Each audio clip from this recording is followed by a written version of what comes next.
Bismillah Rahman Rahim. Viewers, yesterday, on 7th August 2026, a landmark initiative has been taken in Makkah, where the President of Turkey, Prime Minister of Pakistan, and the Crown Prince and the Prime Minister of Saudi Arabia they come together. Rather, the Crown Prince and the Prime Minister of Saudi Arabia have invited two dignitaries to Saudi Arabia. They have signed a new initiative which is being dubbed as a historical event, Makkah Joint Defense Agreement. It has three important countries from the Muslim Ummah and from their respective regions, like Turkey and Saudi Arabia from the Middle East and Pakistan from the South Asia. And the three of them, they have their own types of the problems.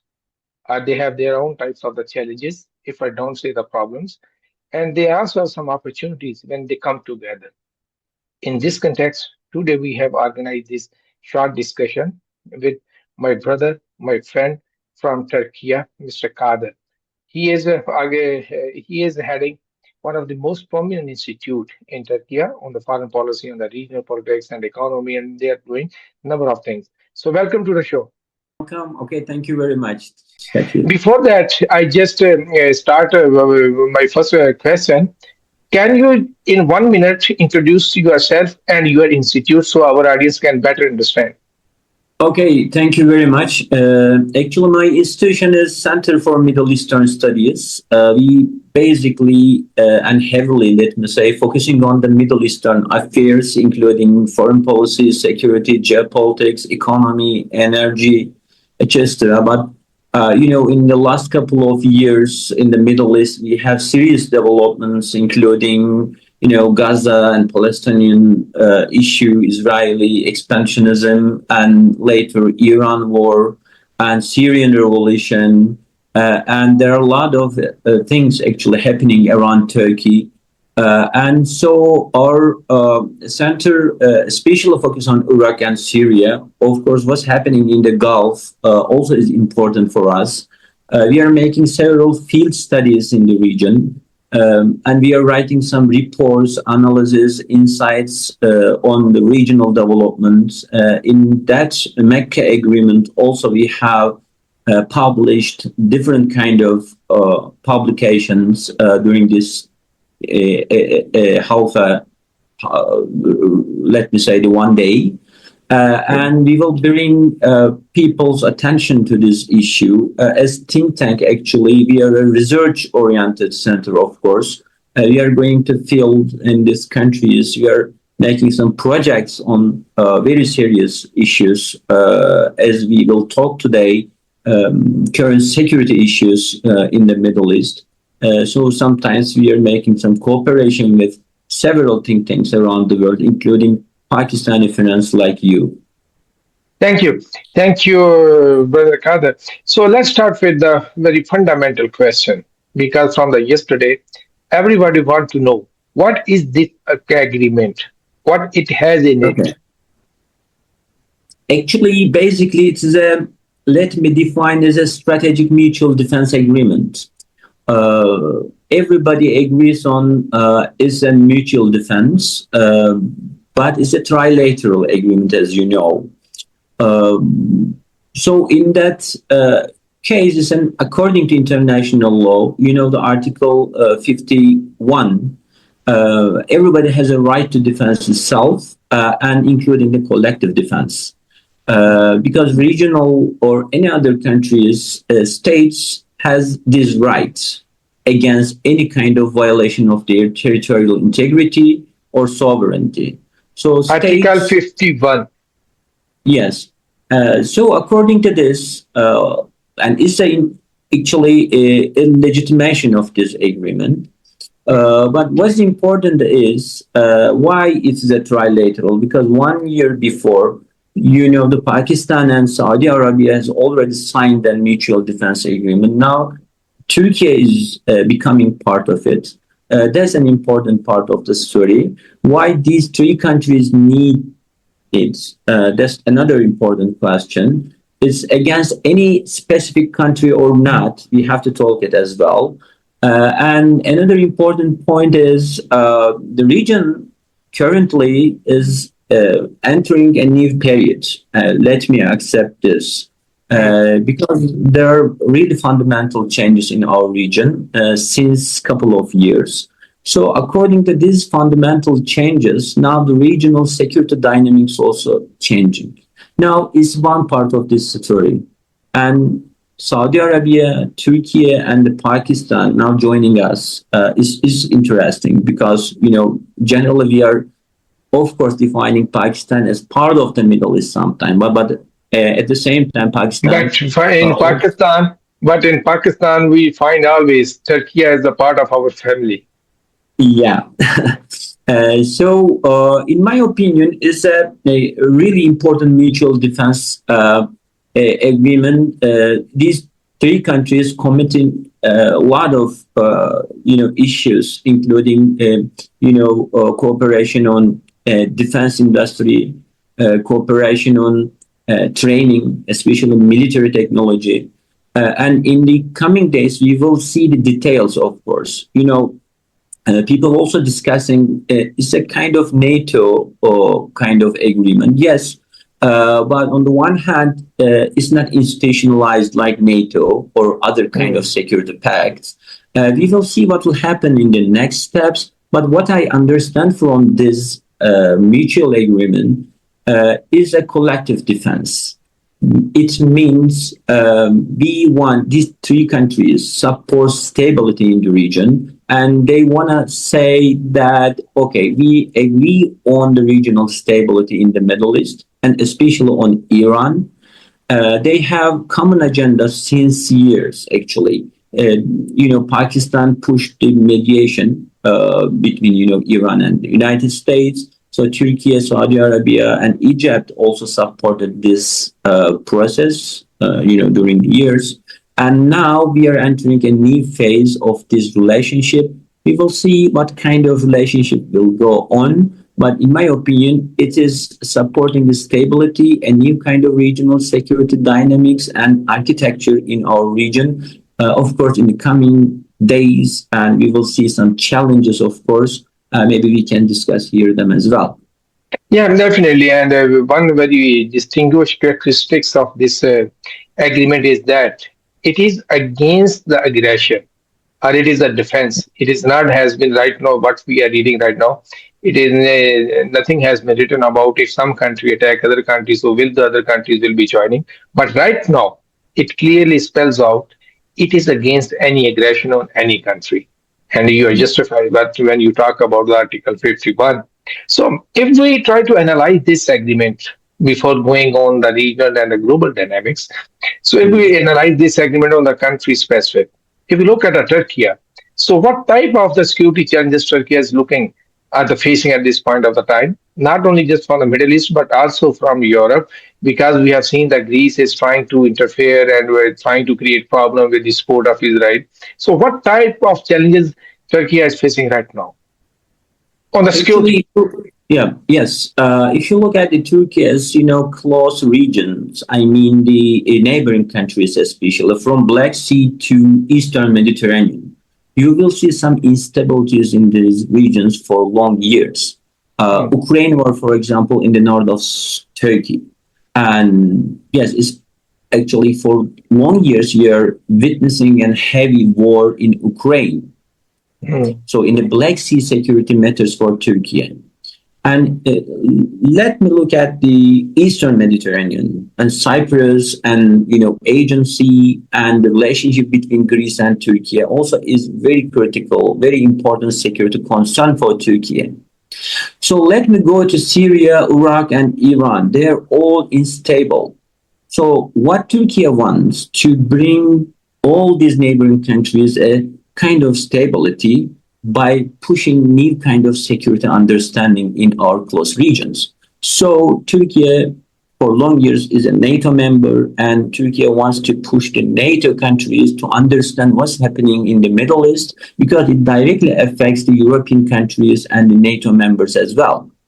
So again, for Russia, Turkey for long years try to tell this Russia, okay, it's close region, Syria, Iraq, and what's happening there will definitely affect Russia as well, especially in the Black Sea region. And Armenian issue, if you look at, there is a continuous support in the peace between Armenia and Azerbaijan now. So if you And look there, the at the Turkey has played a very important role to bring the peace in yes, between those definitely, countries. definitely, especially since couple of years. What I want to say that Turkey has this experience for long years. Turkey look at the security matters from diplomacy, from mediation, from negotiation part.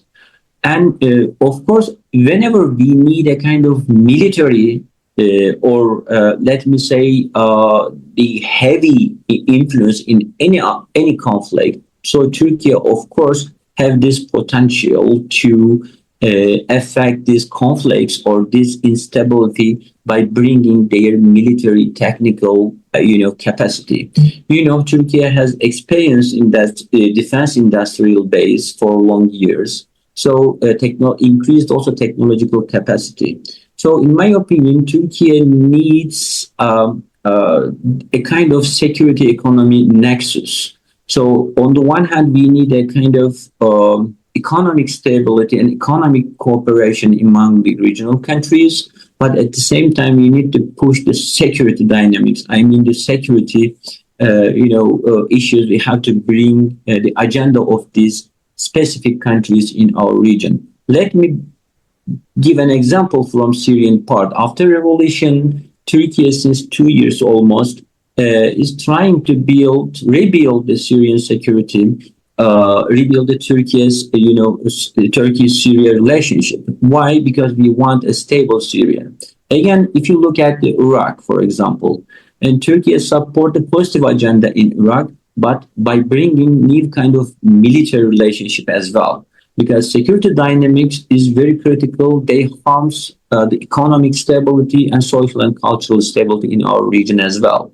So again, in this Mecca agreement, Turkey bring this perspective, economy and security, and I mean the development and security inseparable. So if you need Especially, economic, I just want to ask one question specifically. yeah. So, in the recent months, we have seen the Israeli Prime Minister and their establishment and their different ministers. They are continuously trying to frame Turkey as a new threat to Israel. They are trying to create some logic or some justification to create some security challenges that attack Russia, Turkey. How do you see Mhm. it?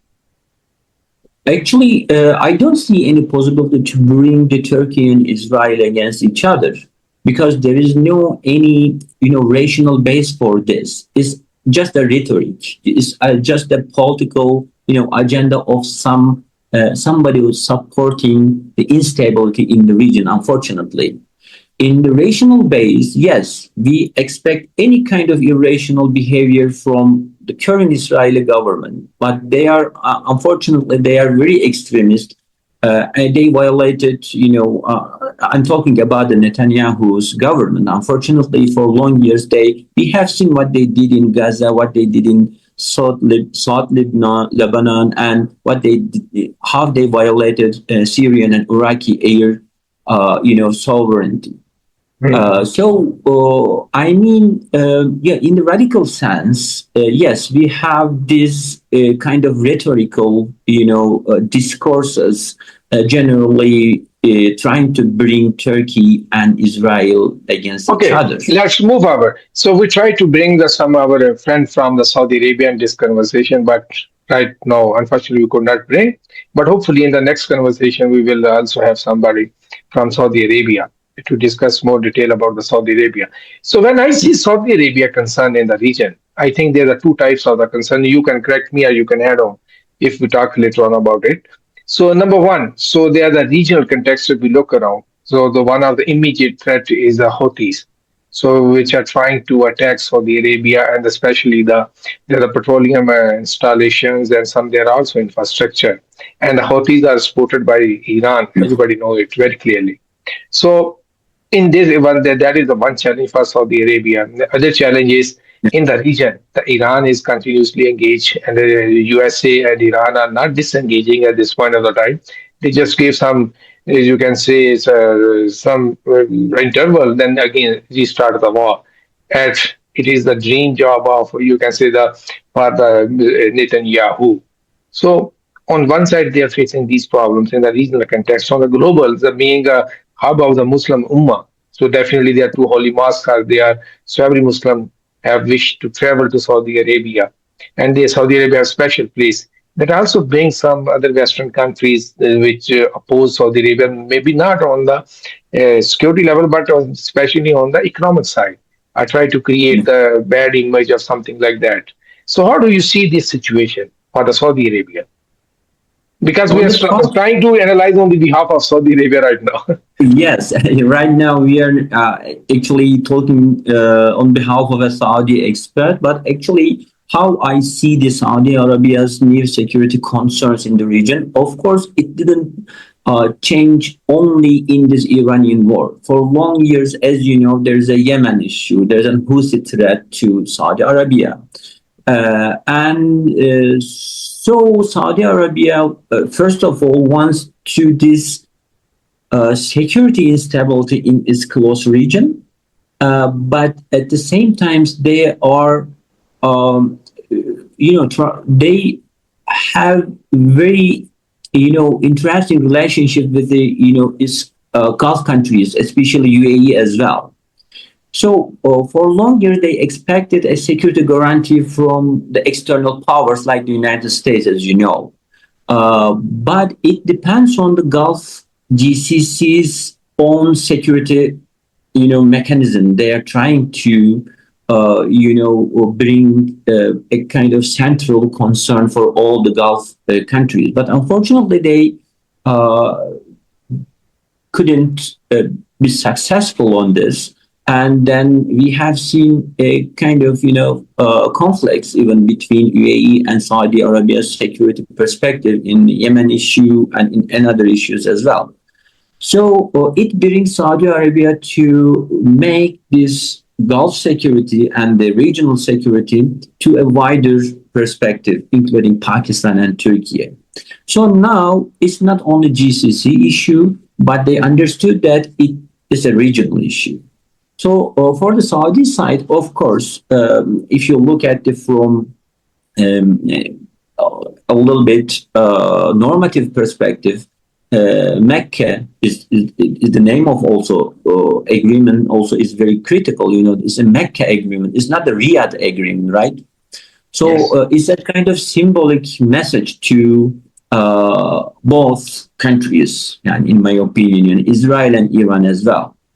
Of course, it's not against anyone and anybody, but under this condition, I read this Saudi Arabia's perspective from stability perspective, because Saudi concerned that the only Israel, Iran, and GCC countries cannot solve this problem.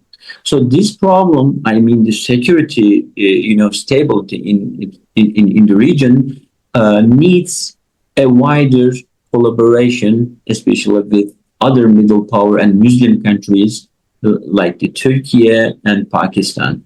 So, in my opinion, especially 2030 visions and economic diversification, post-oil discussion in the Saudi Arabia and the Gulf, they all affect the Saudi Arabia's perspective, because they don't want this war will make all the plans negative.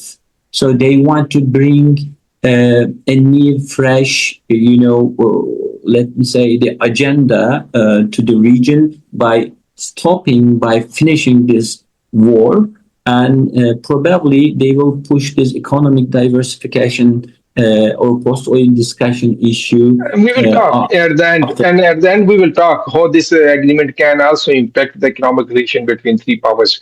But at this point of the time, if you look at this agreement, I feel, and I also talked with many other people, so they are also share this feeling.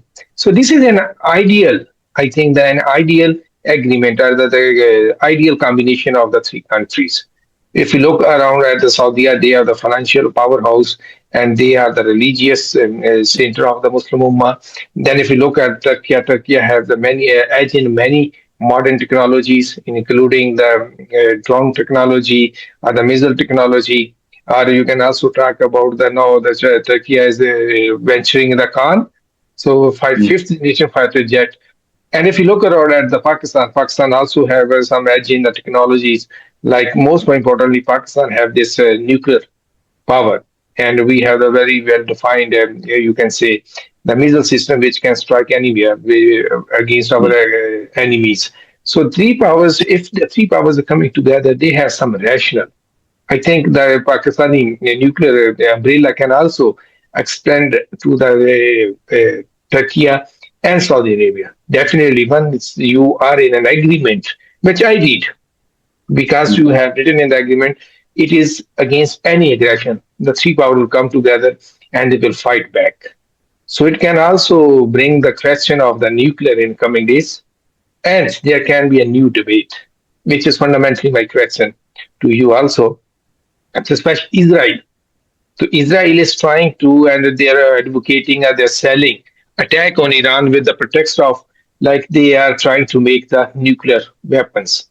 So in this context, a new regional alliance or the partnership has emerged, which already have these capabilities.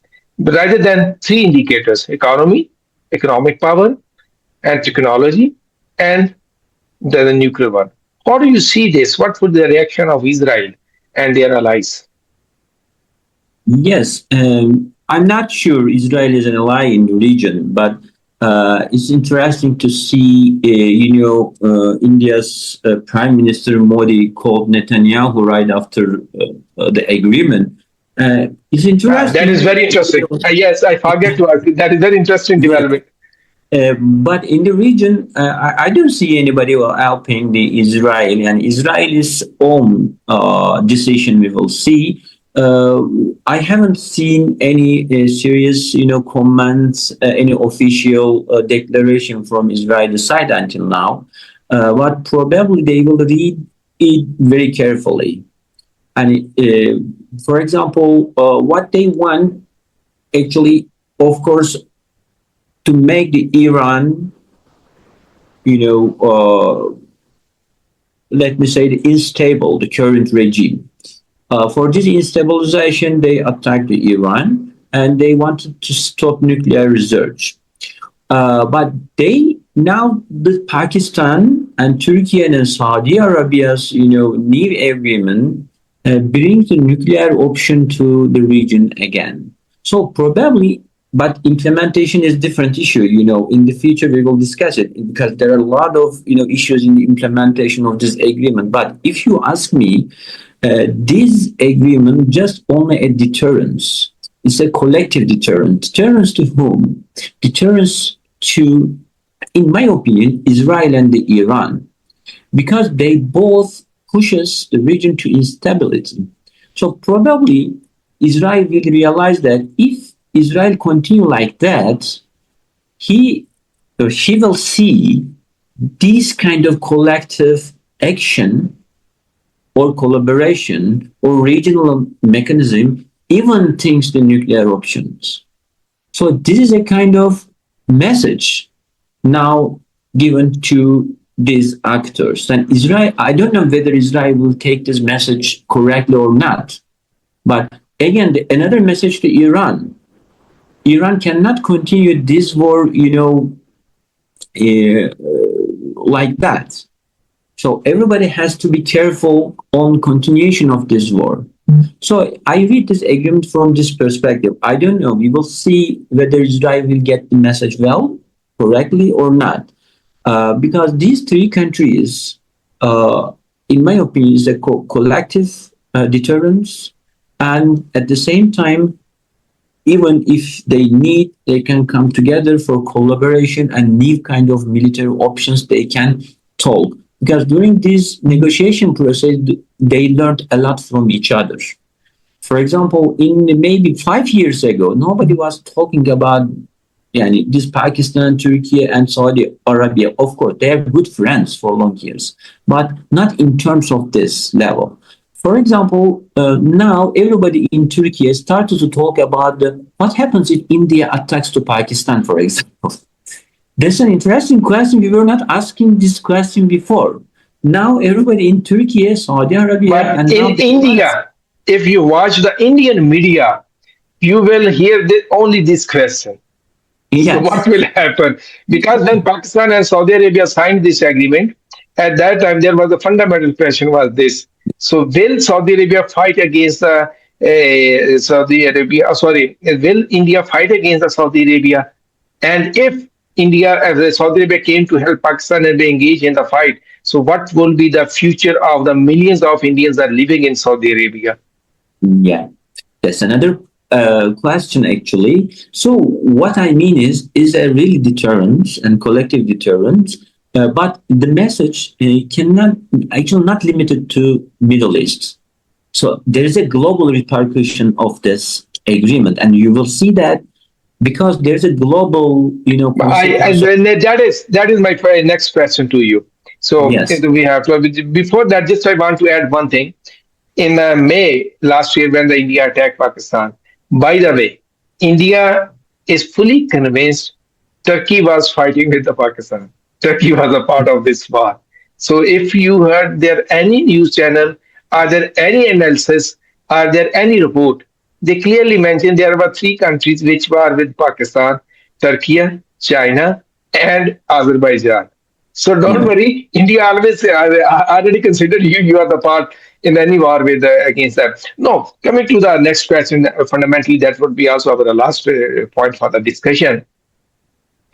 As you were mentioning, it would not be a regional problem or the challenge or the regional concern. So it will bring the global, also the Yes. global attention, and there would be concern. Somebody will show the concern. But for me, there are two, three areas which I think we need to be specifically talk about. Number one, USA.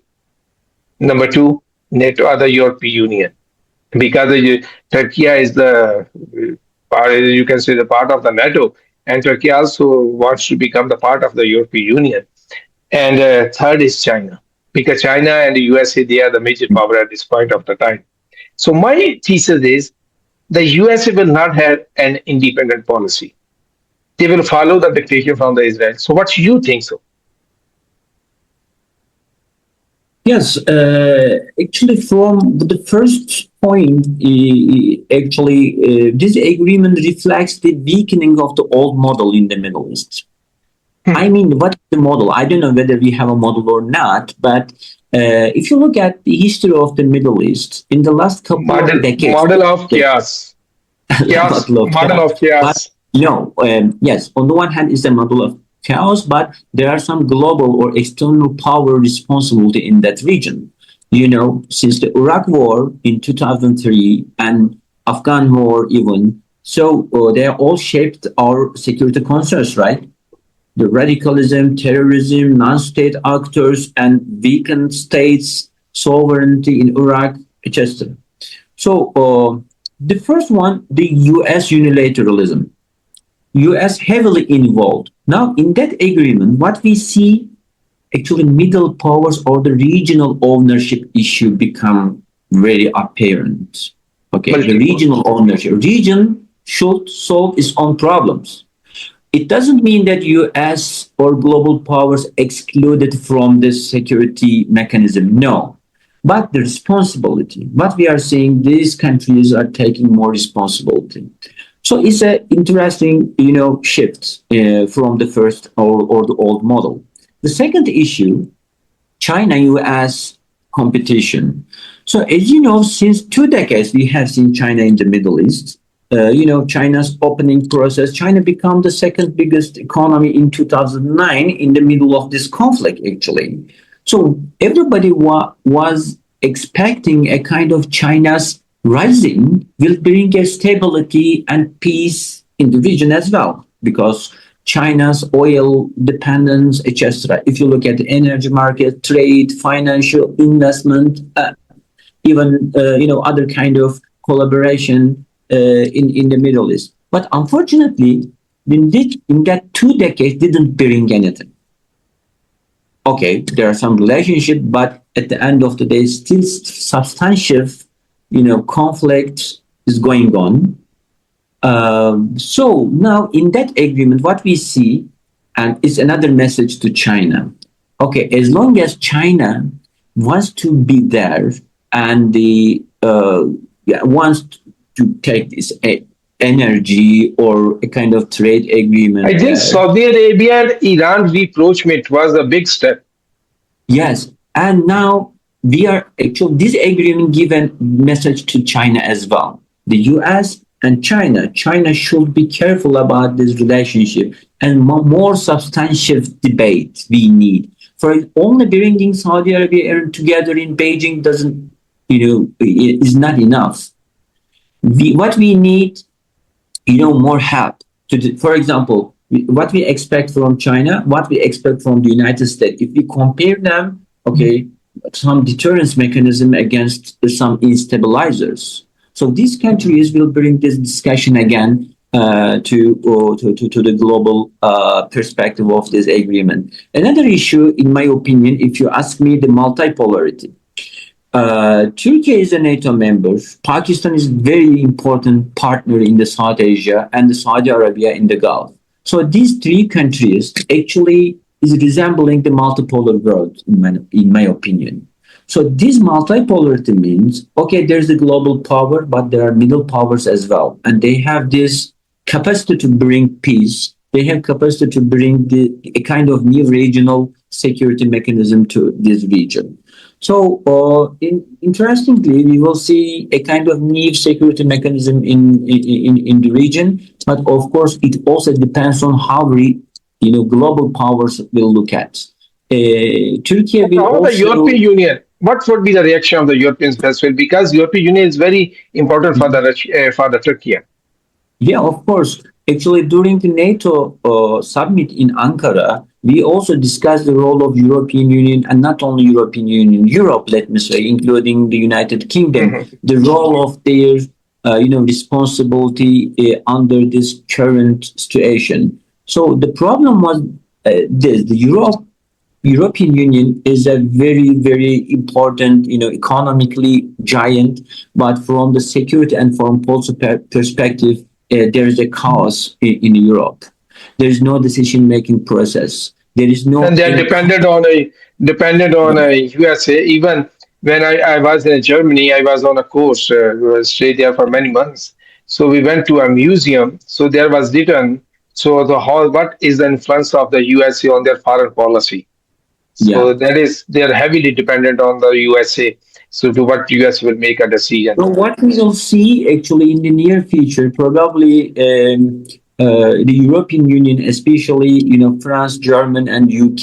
UK is not part of the European Union, but for the wider European security, United Kingdom also is very critical in that debate. Actually, they realize the importance of the Middle East because the Middle East security means the European security.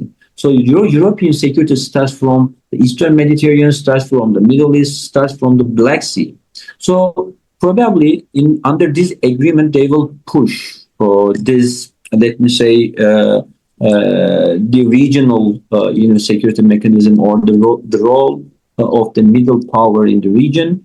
What I expect, my expectation is European Union probably will support, but with the concern of it shouldn't be against any specific country, including Israel as well. So actually, I'm optimist on this way because European Union role in that agreement is not, substantive role, and but in this, specific security issues, for example, in the Lebanon, we have France and Syria and Iraq.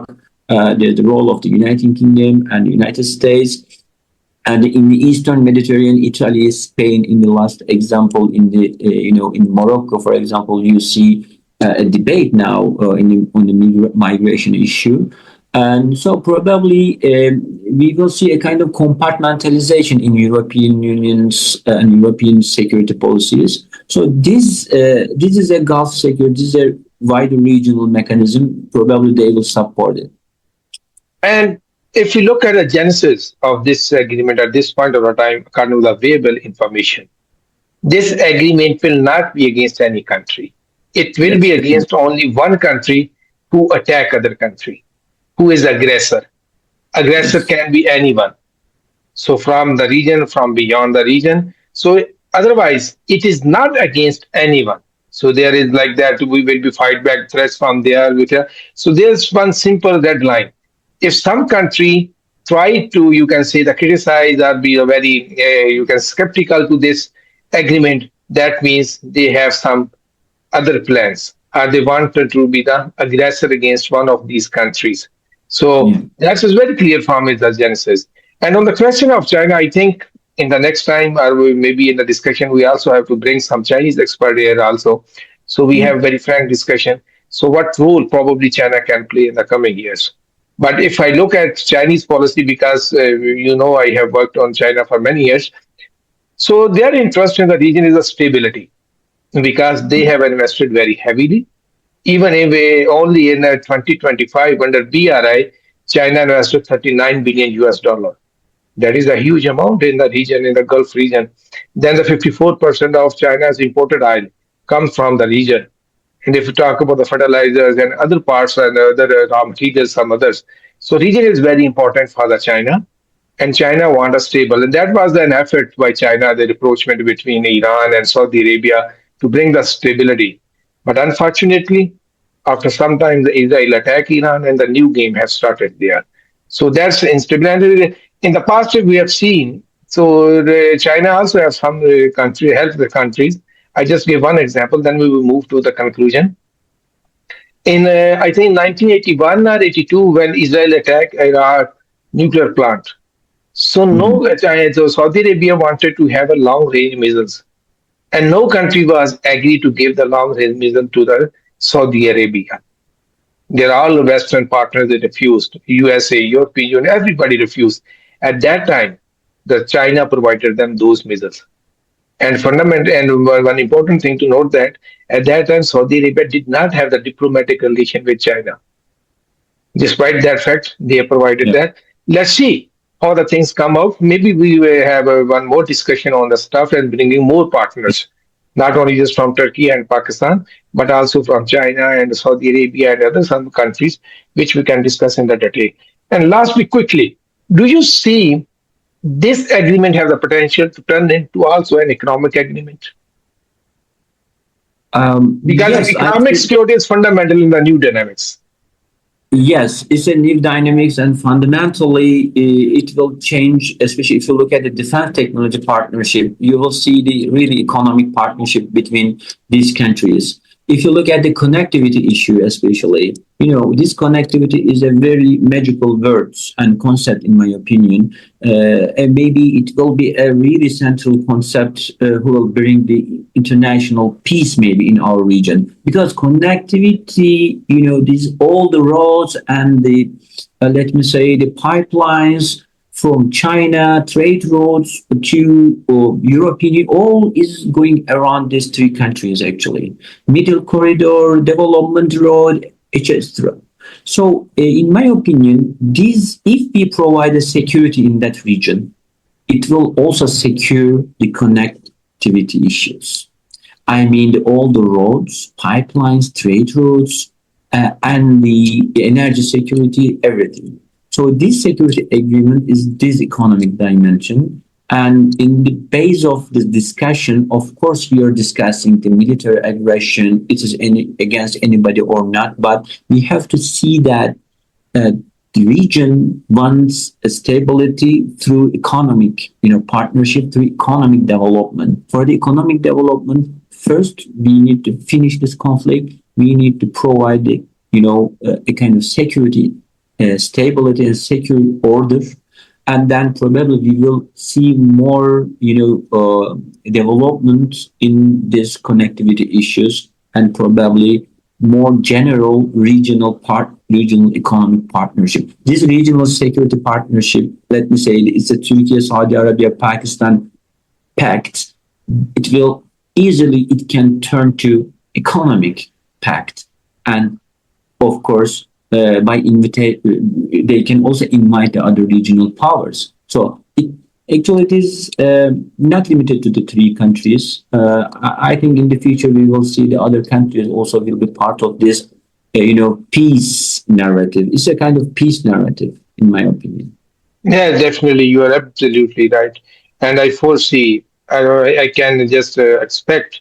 So the first country maybe the would be the Syria, because the Syria is heavily looking towards the regional countries, and also some elements in Iraq, and maybe if the sense prevails, the Iranian side also try to join it. So let's hope for the positive. But one thing is very clear.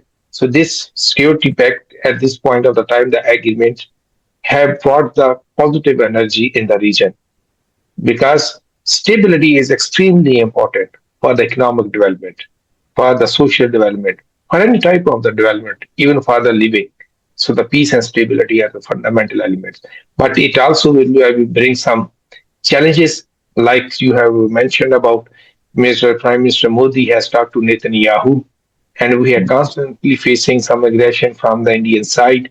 And now they are also using the Afghanistan against Pakistan, the proxies and the terrorism. So we are facing different problems. And maybe so that would be the talk between Modi and how to Modi and Netanyahu how to increase that. But still, I hope this agreement would be a positive or bring the positive outcomes not only for the three countries but for the region and beyond the region. Let's hope sense prevail and we find a good future in the coming years where we can probably say, no, we are able to pursue the development. Thank you so much, my brother Kadir, and I will Okay, thank host you you. in a Thank you. Thank you.